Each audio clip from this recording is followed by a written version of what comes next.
M. Isaac Kaleng Mama, je suis le chef de service de l'habitat de la commune annexe. Monsieur le chef de bureau du service habitat commune annexe, si nous sommes devant vous, c'est autour d'une certaine grogne qui sévit dans la population de la commune annexe. Et c'est la suite à la vente de fiches parcellaires. Qu'en est-il au juste? Merci beaucoup, monsieur le journaliste. Les fiches parcellaires, ce sont les fiches qui sont livrées par les communes, pas seulement la commune annexe. Toutes les communes, ce sont les fiches que les communes livrent à tout celui qui a une parcelle dans l'entité commune. Étant donné que c'est une taxe qui a été fixée dans l'ordonnance loi de 2018, fixant les attributions et les redevances à percevoir pour les différentes entités de la commune. C'est pourquoi nous sommes en train d'exécuter cette ordonnance pourvu que les taxes soient mobilisées ou les recettes soient mobilisées pour les comptes de la commune. Comment ça se fait concrètement? Procéder d'abord par une mobilisation ou bien c'est soit par un délai fixé déjà? Merci beaucoup, monsieur le journaliste. Je pense que je vous dis que cette ordonnance a été signée et promulguée depuis 2018.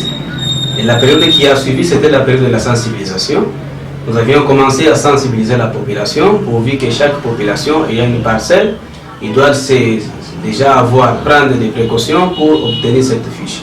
Après la période de la sensibilisation, là maintenant nous sommes pendant la période d'exécution et de recouvrement.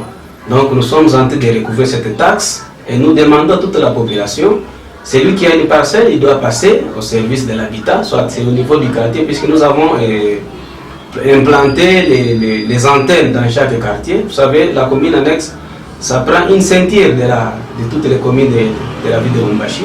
Et nous avons procédé à installer dans chaque quartier qui ait une antenne qui représente l'habitat. C'est sur base de ces antennes qui représentent l'habitat qui font la sensibilisation, ils lancent les invitations. On invite la population, on lui demande est-ce que vous êtes déjà enregistré à la commune? Oui, je suis enregistré. Il nous présente le document. S'il n'est pas enregistré, nous lui disons ce qu'il faut faire. Donc, il faut payer l'argent. Soit nous lui remettons le numéro de compte de la commune, il passe à la banque, il verse l'argent. Et après, il nous amène les bordereaux ou les preuves de paiement. Après, c'est la présentation des preuves de paiement. Maintenant, nous procédons aux établissements des fiches parcellaires.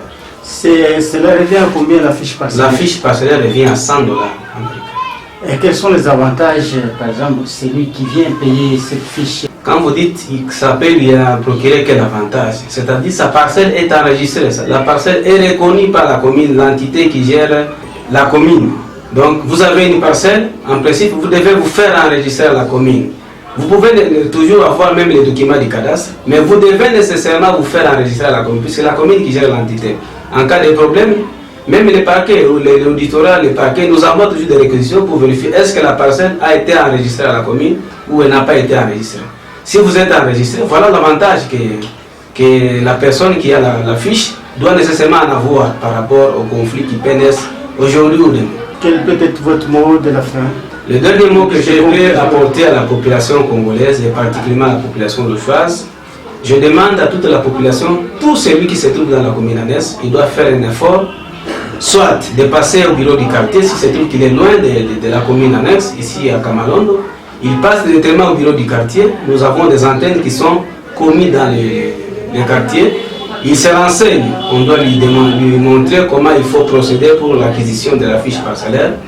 Il doit acquérir la fiche et s'il n'en a pas, il doit nécessairement, il doute de verser l'argent au niveau des quartiers, il peut passer ici à la commune annexe qui se trouve au croisement des avenues de Diès et Caravia.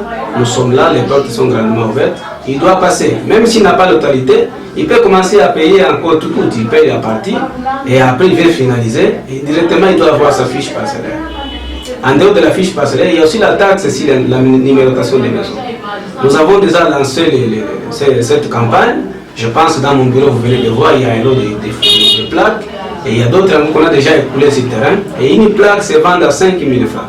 Pas plus, pas moins. Et nous avons déjà instruit les agents qui sont sur le terrain. Il n'y a aucune plaque qui peut se vendre au-delà de 5 000 francs. C'est pour permettre à toute la population qui se trouve dans la commune annexe qu'ils puissent avoir la fiche, pour permettre même à ceux-là qui font la sécurité, la police, qui font la sécurité la nuit, s'il y a un cas de problème, ça oriente directement pour dire que venez au numéro 10, au numéro 12, au numéro 5, il y a un cas de vol, et directement la police sera bien orientée parce que les avenues sont baptisées et sont numérotées. Vous voyez, ça c'est un cas, un modèle de la fiche et de la plaque police. Ça, c'est pour les quartiers Kassapa. Je pense que les lots qui sont là, il y a presque pour tous les quartiers. Pour tous les quartiers de la commune, nous avons déjà imprimé. Les premiers lots que nous a amené un lot de 50 000 plaques qui sont déjà sur le terrain, en train d'être écoulées. Et après ça, nous allons continuer pour que toutes les maisons de la commune, chaque maison ait un numéro de plaque ou le numéro de station de la maison. Je vous remercie. C'est moi qui vous remercie, monsieur.